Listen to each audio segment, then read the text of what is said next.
Welcome to Unbiased and On the Fence. This is the live call-in show. I don't have my Facebook opened yet, but I will open it momentarily.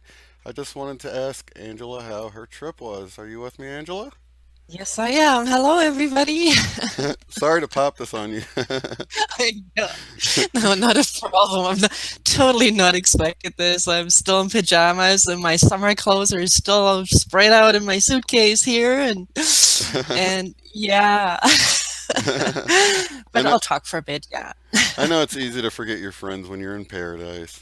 No, I'm just teasing you. No, I didn't forget you I guys. know. I'm messing with you. Actually, I was thinking of you guys every single day, and it's like, yeah, I didn't have my cell, well, I did have my cell phone with me, but they were gonna ding me for roaming, and so my son had his cell phone with him just in case of emergencies, and I just totally needed to unplug and get off grid, and yeah, so, but please don't think I'm ignoring you. I still love you guys. Oh, we know you do. So, how was the trip overall? Oh my God, I left here in a blizzard. It was minus 25 in Calgary, and after three flights, we in 36 hours in transit, we got off the airplane, and it was just like I had died and gone to heaven. It was like 27 degrees plus, and sunshine, and palm trees, and blue skies, and beaches, and yeah, and I even said to my son, "Oh my God, this is what it must feel like when you die and you go to heaven on the other side, right? It's just like so amazing and just so beautiful." And the whole week we were there, we're like, "Oh my God, it's gonna be hell going back to Canada where it's snowing." And but It it was is amazing. it Yeah. is strange to get on an airplane and then a few hours later get off and it's like a completely different climate, huh? Yeah, it's like basically like going from winter to summer, and your brain does a real number on you. And yeah, but it was so beautiful there. Oh my God, I swear it's like I died and gone to heaven. This is what I imagined the other side to look like. And the whole resort was just magical, just like what people describe from near-death experiences. That's awesome. Yeah, and so it was all inclusive, all you could eat, all you could drink. And I mean, I didn't drink much, but definitely all the hardcore bar flies were there, from early morning to late night and drinking, drinking, drinking. And it's like I just enjoyed the scenery and laying on the beach, and I paid attention to chemtrails. I only saw three. And yeah, I mean, the Cuban people are so wonderful, so amazing, just loving, and they have so little. They make like our waiter, he was just amazing. He told us that he only makes like 450 pesos a month, which is basically 500, $600 American Canadian per month, right? Yeah. Basically makes in one day what I make in half an hour, and that just broke my heart. And hearing the stories from the people, how poor they are, and how expensive the food is and how cheap the liquor is, it's just like it's all backwards, right? Where in Canada the food is not as expensive, but the liquor is more expensive. So I mean, a big bottle of rum is like $2. And for them to buy food is really, it's a struggle for them. And so, considering they make 450 pesos a month, and they said their electric bill is $100 a month, that kind of gives you an idea. They have to work a whole week just to pay their electric bill. Yeah. Yeah, it's quite the eye opener, but beautiful people, just amazing. And it was so nice to just get off North America and just, land on an island totally away from everything and be unplugged. Well, that's awesome. Did you happen to have any Mhm. experiences while you were there? I didn't get any messages from Christopher. I got two Mandela effects actually. It was kind of bizarre, and even my son was shaking his head like, what the heck happened?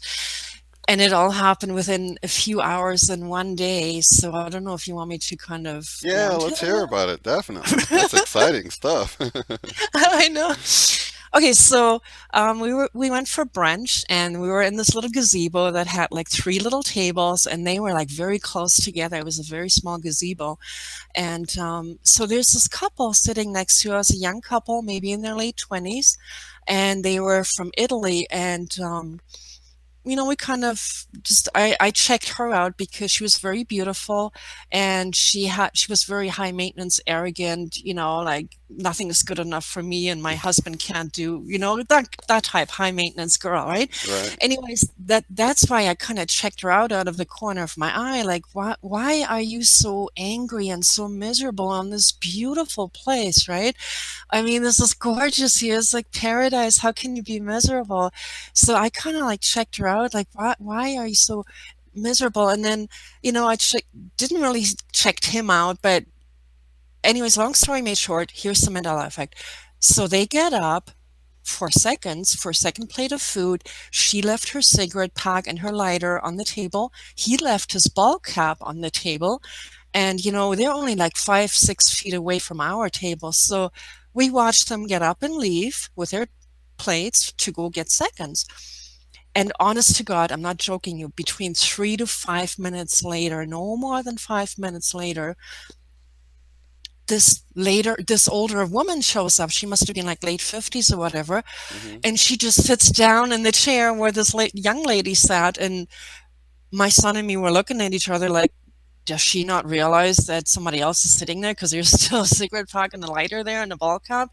And she just took the cigarette pack and pushed it away to the side as if it's hers. And I said to my son, like, the shit's going to hit the fan when the young couple comes back with their plates, right? Right. This lady just sat herself down. And then a minute later, this husband of hers, he sits down, and they're like late 50s, early 60s. And I kind of, my son and me were whispering, like, what's going to happen when they come back? Like, it's going to turn into a Jerry Springer show, right? And nothing happened. We waited and we waited and we waited for this young couple to come back. Nothing happened. The waitress came by and poured coffee and water as if nothing happened. She didn't even mention, like, hey, this belongs to somebody else. You better move your stuff. Nothing.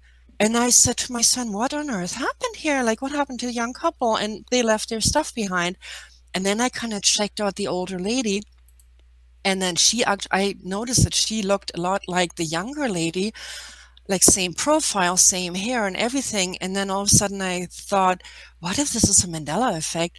And there's like this little portal that just happened and they shifted in timelines. And, this is like 30 years later, the same couple sits down, right? Because, I mean, we just couldn't figure it out. And I said to my son, am I losing it or is this a Mandela effect? And he said, yes, it's definitely a Mandela effect. And he doesn't really totally believe in that. But we still don't know what happened. And then, I kind of had to go use the banyo or else, I really, like, we sat there for 20 minutes waiting for this young couple to come back and go, what the hell? You're sitting at our table. Move your stuff, right? So we still don't know what happened. This older couple showed up as if that cigarette pack and lighter and the ball cap was theirs, and they just pushed it to the side. So that Wow. was pretty freaky. Did Yeah. she did she seem happier by any chance? So miserable. Oh, bummer. And Italian as well. They were speaking Italian as well. So, like I said, it was almost like a time warp. 30 years had gone by in 5 minutes, and this couple comes back, and their stuff was still sitting there. So that was really freaky. That is wild. Yeah, and so a couple of hours later, that same day, we had another Mandela effect. Um, So the hotel room we were in, it had a whole bunch of white towels, and then it came with big blue towels for the beach. And I said to my son, you know what? We've already been using the same big blue beach towel for like 4 days now. Let's just throw it in the shower on the floor so that when the maid comes, she can give us a new one, right? So Hmm. we threw all the towels in the shower, and we come back from the beach a couple of hours later, and there's brand new white towels, and the blue towels are gone, but the maid had made little swans out of white swans out of the towels because we left her a big tip, and we left a note saying muchas gracias. And they love that when they get a tip because they're so poor, right? And so for a thank you, she had made white swans in a heart shape out of the white towels. Wow. And I took my camera, and that's the only time I used my cell phone. This is why it's a Mandela effect. So I took my camera, I turned it on, took a picture of the swan made out of towels, and then I went on the balcony and I decided, okay, I'm going to take one picture of the outside of the room there. And there was nothing on the balcony. There was nothing on the table, nothing on the floor. I took a picture of the balcony and put my phone back, turned it off, and then we go to the beach. There's still no big blue towels, nothing, just white little towels. We go to the beach. We come back a couple of hours later. I go open up the balcony door, and there's two blue towels, wet, used on the ground on the balcony. And I said to my Mm. son, "This is weird. What the heck? Like, what are these wet towels on the doing on the balcony when we haven't even used any and they're gone? Like the maid took them." So it's almost like that was another Mandela effect. I don't know if we moved into timelines or something, or I know it sounds stupid, and I'm kind of on the fence with this with the blue towels. Right. Pun intended. I'm on the fence. you Welcome. know, You're welcome. Yeah, because I mean, what if the maid took our old blue towels and she hung them up over the balcony and the wind blew them off? But why would she put them over the balcony? When they just take them and give you new towels and leave them in the bathroom. So that kind of freaked us out. And then that same night, I had a really weird dream, and it was early in the morning, and I had this dream before many, many times over the last 20 years that I've been awake, or 30 years. And I've had it about five, six times already where I'm in enveloped in this bright white light, and I can't open my eyes. It's so bright. And then it's like I feel like I'm blind. I can't get my eyes open. And so I had the same dream. I can't get my eyes open. They're hurting, and I can't focus it.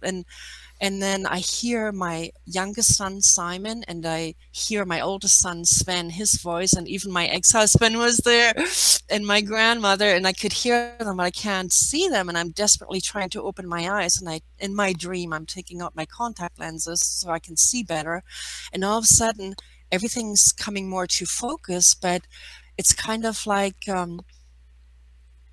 when you're driving on a hot day and it's like the road is kind of all wavy, kind of like Mhm. that. Mhm. And or in the movie Contact, where Jodie Foster, in the end, she ends up going through the wormholes and she's on the beach and everything is blurry and she sees that figure coming towards her and that's all blurry and it turns out to be her dad. And then, he's finally standing in front of her and it's all clear. And she has a conversation with him about life and blah, blah, blah. And he says, she said to him, this is all a download, isn't it? The beach and everything is just a downloaded program, basically where we're in right now in the Matrix. Mhm. And so I'm in the dream as well, where everything is like blurry and it's coming into focus. And I'm saying to my two sons in the dream, "Oh my God, this is it. This is the shift. We're going into 5D. It's finally happening. I've been waiting for this moment for 30 years and I can feel it shifting. And the reason why it's so blurry is because we're actually moving up into another dimension. And half of me is super excited, and the Mhm. other half of me is super scared, like, oh my God, what is it going to be like? Even though I love jumping into the unknown and I thrive on the unknown, I'm not scared of the unknown at all. But at that point in my dream, I'm like super excited. And then also, I'm like, okay, what can we expect in this 5D world? And then, my son's alarm goes off and it's like, oh, and then I woke up right from that dream. So, but it all happened in that, the two Mandela effect moments. And then that night I had that dream where I actually say to my two boys, this is it. We're shifting. This is it. We're experiencing it. So, That's awesome. Yeah, that's why I wanted to bring up that story about the missing guy just appearing because 2,900 miles away and he didn't have ID. So how did he get there? It's just odd. And who would pick up a hitchhiker in ski gear? I don't know. I don't. It's just like I don't know if you caught the beginning of the other show that just ended, but Yeah, Yeah, there's I a. did, That's but I just. haven't heard about the skier. What happened? Yeah, he just turned up missing on last Wednesday in Whiteface at Whiteface Mountain in New York. He was a Toronto firefighter, and he just appeared in Sacramento, California, 2,900 miles away. And they've been searching the whole mountain for him, and then he just appears 2,900 miles away on the other coast of America. It's just odd. Wow. So Yeah. when they found him, does he remember anything? No, he was really disoriented and still wearing the same ski gear. And his car, of course, was left in the parking lot, and his ID and passport and all that stuff. So, That's creepy. yeah, and he went to do one more final ski. You know, it was like 2:30, I think they said, and the resort closed at 4. And he was doing one more trip down, and the person that was with him was too tired, so they let him go by himself. And then he never came back. So they've been searching for like 7,000 hours now, and he just Wow. appears and calls his wife from Sacramento, California, and then called 911, and they verified it was really him and everything. So it's just strange. That's strange, yeah. So what do you think happened? I don't know. Was he abducted and dropped off over there, or was he? Did he go through some kind of portal and jump through time? I didn't get to see him, so I don't know if he looks like he's been wearing his clothes for a week, or if they look like they did the day he went missing. You know, there's so many unanswered questions. But he didn't. You know, he's a firefighter, so he didn't have a history of mental illness or Mhm. substance abuse or anything along those lines that you typically think of first, you know. And he had a wife and 2 kids, so it ain't like he Mhm. would abandon them and just split for a week. Yeah, really. That's strange. Yeah, it's weird. So I Diane sent me that, um, and I was like, what the heck? But it reminded me of Allison Coe was talking about that portal that someone in Hawaii had gone through. And Yeah. and it just sort of had that same feeling about it. Maybe he went and he was like, I'd rather go back. I'm not ready to go to the other side. And they dropped him off 2,900 miles Yeah. away because I don't know. It's Yeah. W- that's so creepy. It would be so interesting to interview him to see if he knows about the Mandela effect and if what he thinks of it or if he's yeah. totally unaffected. He was still getting he was under medical care. And of course they're talking about whether he's going to be charged with any kind of if it does appear that he split, then Mhm. he may be charged for all the money they spent looking for him just disappearing like that. Yeah, that's strange. Yeah, helicopters out, and Wow. it was like a they combed the whole area, and he just vanished. Jeez. Strange. What But do you think there's more and more portals opening up that we're accidentally walking through, maybe? see, that's what I'm wondering. Is this something that's gonna? And then hearing your stories where things just slightly shift. That's things that Mhm. people would. How many people would have thought they went in the wrong room or something? Are we in the right room with these blue tiles down here on the? Just things shifted a little bit, and I don't I know. know, that's so weird, right? Yeah, if you don't know the Mandela effect's happening, you're gonna jump to some logical reasoning for it, but there really isn't any. But you won't think the I know. impossible happened either. you know.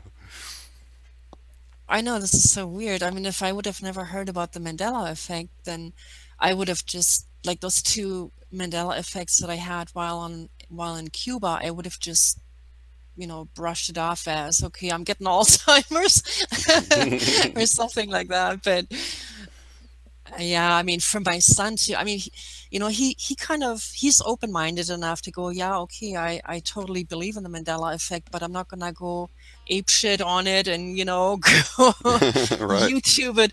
But even for him to say, like as soon as that older woman sat down and he's whispering to me like the shit's gonna hit the fan when the young couple comes back because she just sat down with all the stuff still on the table from the other couple, hmm for him to say that, yeah, this is weird. This is definitely a Mandela effect.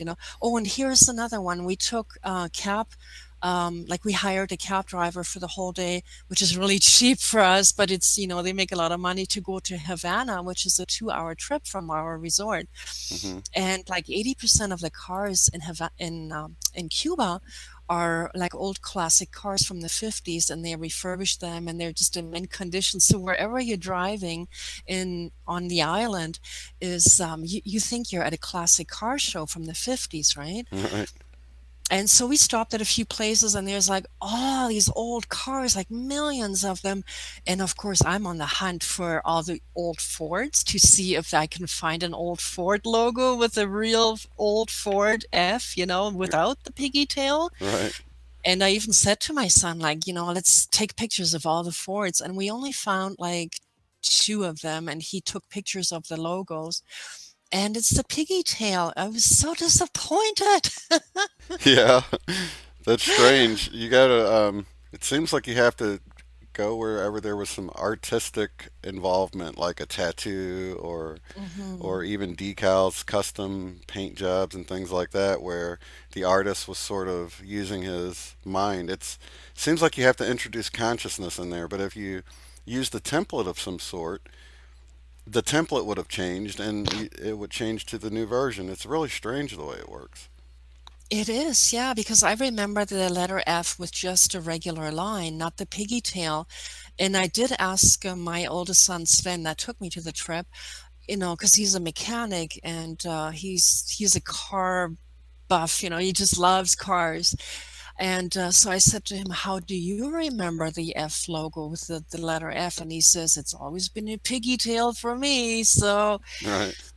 but I was so like hoping to get like find a residual on the old cars, because nothing has changed in Cuba on the old cars from the 50s. And it's like, come on, show me the old letter F. And it's like, nope, nope, just all piggy tails. So I don't know. Yeah, it almost looks like a little O on some of them, like F O, Hmm. like a little, or an E, I mean, an FEORD. It's like, what the Yeah, heck? yeah, that's true, right? Yeah, I would have been really confused as a kid seeing that. Like, well, what's that E for? Because that's same way with the Volkswagen one. I just assumed they changed the logo, and then when I saw that the line had always been there, I'm like, no way, because I didn't know it was a Hmm. VW, and I would have if the line was there. There's no doubt about it. Exactly. That's one of Yeah, my for me, 100 it's always percenters. yeah, no kidding, right? So you remember it without the line, right? Definitely, yeah. Me too, definitely. And my son worked at a VW dealership for 7 years, and I asked him, you know, have you like how do you remember it, with the line or without? And he says, no, there's always been a line. But then while he was working there at one time at Halloween, he carved a pumpkin with the VW logo on it, right? Mhm. And because he had to make the line in the middle to Mhm. make sure that the letters don't cave into the pumpkin and fall apart. Right. So, I remember him saying, and this is 2009 when he carved that pumpkin, and he was working at the VW dealership, and he made the line. I remember him saying to me, "Yeah, too bad I have to make the line in between, or else it's gonna all cave in." And now Wow. I told him about it. I said, "Remember you carved the pumpkin and you made that comment that you had to make the line between the two letters so it wouldn't fall apart?" And he's like, "Yeah, but the line has always been there." I was like, "No, come on." That is just so So wild. yeah, I know, right? And it's strange that he would add it right there too. Exactly. So I don't know. I think it's like individual for everybody. Some things change and some don't. Mhm. Yeah, I don't really know Have you how it noticed that too works, with but other YouTubers? I have noticed that if someone's really close, Yeah, excuse me, like he was, like working there, that they tend not to notice it. That's like a doctor not noticing the anatomy changes, which we have a bunch more of exactly, those. right? So yeah. And Anyways. that sort of gets into the whole thing with it, I think being benign. If a doctor, for a doctor not noticing wouldn't be benign, it would get into dangerous territory if he's cutting people in the wrong spot or if he doesn't or if he has to go back to school and relearn everything, right? Yeah, no Another four kidding. years of anatomy, buddy. And it could change in those 4 years too, right? It could Oh flip yeah, another flop. 4 Yeah. years. Like man, it's changing too quick to keep up with the schooling. That's why the micromanagement of it just seems divine to me. It seems impossible for some scientist in a suit to get on a computer and hack our reality while at the same time updating people with the information, and some see it, some don't. It's so micromanaged to a point where I feel like there's only one conclusion to draw from it. It's got to be Yeah. a really powerful force that has our good in mind, and like a wake up call, you know? Yeah, I don't think it's anything evil. I think it's we're all co-creating our own reality, right? Hmm. Yeah, I often think that like our higher selves or future selves or something are doing it to help us out. Yeah. And I mean, one epiphany I had while I was gone for a week and I had lots of time to think on the beach and be totally unplugged is we create our own reality and everything is energy and everything is frequency. And I think if we want to create 5D, if we want to shift into 5D and create our own surroundings, it's um, like we actually have to put effort into it. And like I don't know about the rest of you, but I'm kind of like I feel like I'm sitting on automatic pilot on default that when I go to bed at night, I expect to wake up in 5D without doing anything. Hmm. Where it's kind of like getting into a car and starting it and it's like you have to put effort into it. You have to put it into first gear and put the gas pedal on and steer it if you want to go anywhere and make a Definitely. concert. Yeah, so and I'm really bad for that. I can honestly admit that I expect to just wake up in 5D the next day without putting any effort into it. Where now I realize that maybe I need to make more of a conscious effort to shift into 5D where I expect, like, I don't know how to put it into words, you know what I mean? Like, work at it. I think a lot of it is just, for a lot of us, it's just not being impatient to keep that vibration up and be happy, and just the positive alone will Hmm. help it happen. Just that higher vibration of being positive and happy and loving. I think just that alone can help raise the overall frequency. You know what I mean? Yeah, and I think it's an individual thing, right? Mm-hmm. Where some people that are more like glued to the TV where they're just inundated by negative news all the time, they're vibrating like they put that into their energy field where if you totally cut yourself off TV, and I mean, I had that experience for a week on the beach with totally unplugged from internet or cell phone or any nothing, and it was so easy just to be happy and keep that positivity up. Of course, free food helps. Yeah. And, not having to work and just lay on the beach in suntan, that helps raise your frequency. No, not, but you know what I mean? Like, if you put all the negativity into your energy field, then it just makes it dirty. And Hmm.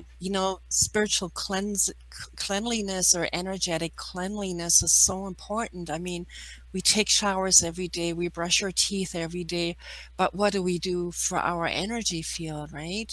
Yeah. So, And that's where meditation and eating good and all that good stuff comes in. exactly, right? And yeah, and smudging and, making sure that there's good energy around you for sure. Yeah. So I saw the movie The 13th Floor, which was the Oh, homework you right left on. for me while you were gone on your Yeah. sabbatical. Yeah, I was kidding about the homework, but Oh, I so what know. did you think? I thought it was really cool. And the fact that it left the mystery of whether they were in base reality at the very end or not Mhm. was kind of cool too. Um, I don't know. It sure did get me thinking about just like what exactly is consciousness, and can it be moved about from Mhm. body to body? And I don't know. It was a It, lot of it, food for thought. I'll put it that way. yeah, and you almost have to watch it like three, four, five times because you get different things at every time you watch it, you pick up different things in the background or, it just, yeah, it's a lot to take in, but it really makes you think about where is your consciousness and how can you, like, where are we? Are we in this matrix? And how do we shift into another matrix or reality? How can we consciously do that, right? Instead of just going on to autopilot. Right. Yeah. Yeah, and I can see watching it after if anybody's seen it, but it was before the Mandela effect. I would definitely watch it again because it's you'll see it differently. Because I think I saw it differently than I would have if I'd seen it before the Mandela effect. Just considering the way consciousness is and how things can change, and we don't know if we're jumping. It's sort of jumping from timelines, other than it was more stair step, one within another and within another. But Hmm. that's what Elon Musk said, that it was a one in billions chance that we're at base reality right now. That it's more probable that we're already somebody already beat us to it, basically. Hmm. Yeah, it's definitely an interesting movie. It makes you think who is really like creating all these characters here too, right? Like, Yeah. And then that yeah. makes, I started thinking about the Matrix and how, um, I guess I was watching a documentary where they were showing clips of the movie The Matrix, and when he was talking about the Mr. Smiths, the villain of it or whatever, and how he could Hmm. transform himself into different people and all that, just made me see, just like I was saying, that NPCs or non-player characters in our reality are almost like the secret shoppers of our reality to test us, to see if they can push us to react in an unloving way, and they're like our little tests, throughout the day, Right. you know. But do you think like that's created by our higher self to give us the opportunity to learn that? Oh, welcome to the new subscriber. Yeah, I believe that. Yeah, I believe it really is. It's like a test for us to learn to be loving and to experience, and the ultimate goal being to learn love in any situation. Hmm. Yeah, because without that opponent, without the villain, that's really what's getting you flexing your muscles. It's kind of like, Yeah, you know what I mean? Like you learn more from that. And definitely. Yeah, I think it definitely. was Dolores Cannon that wrote in one of her books that, yeah, I think it was her who said that, you know, y if you stay on the other side, you can learn, like, it's so much peaceful. There's unconditional love. There's no negativity, there's just pure love.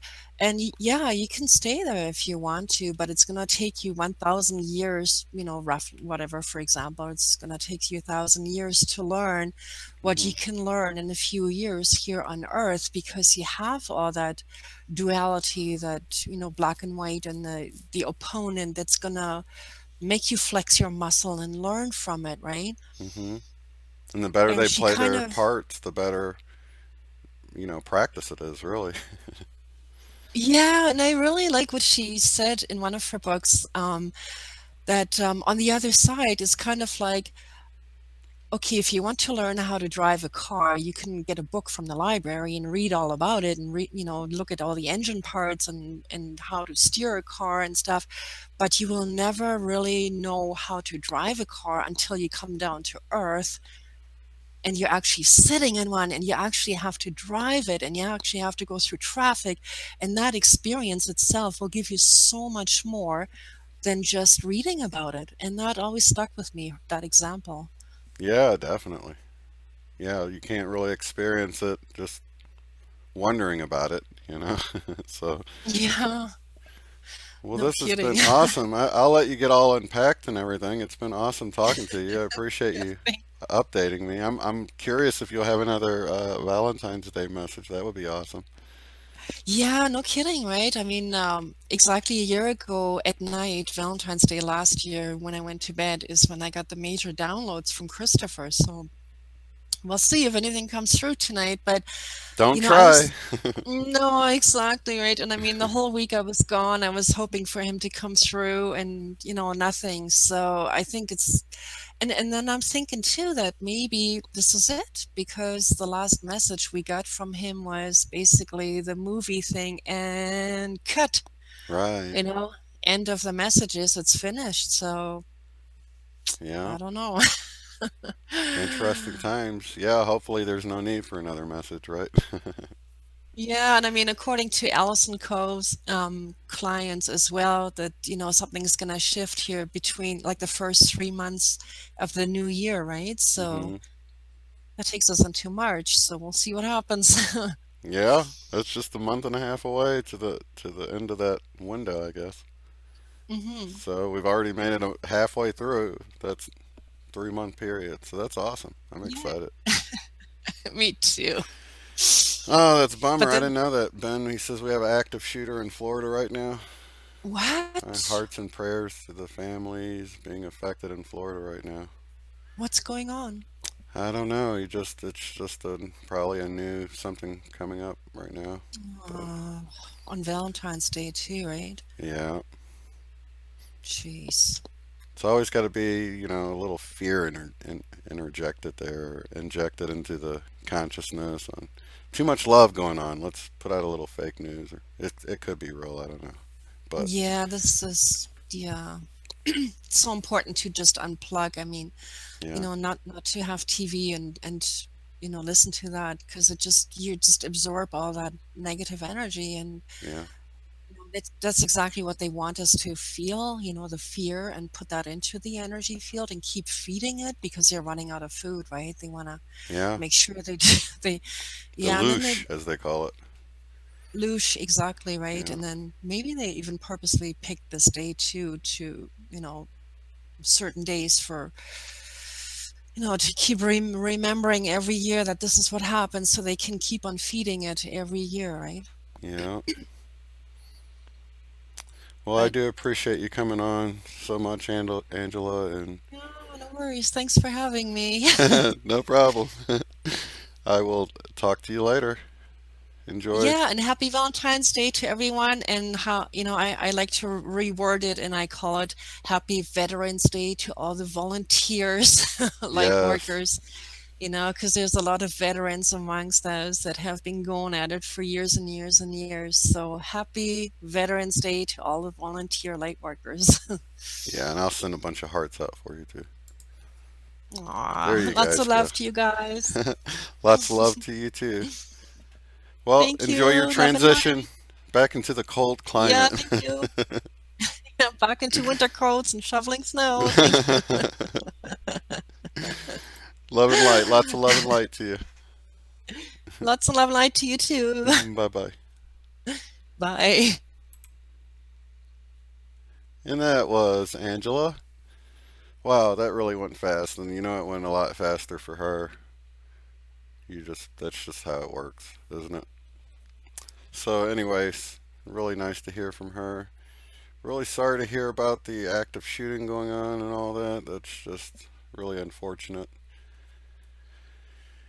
And let's see.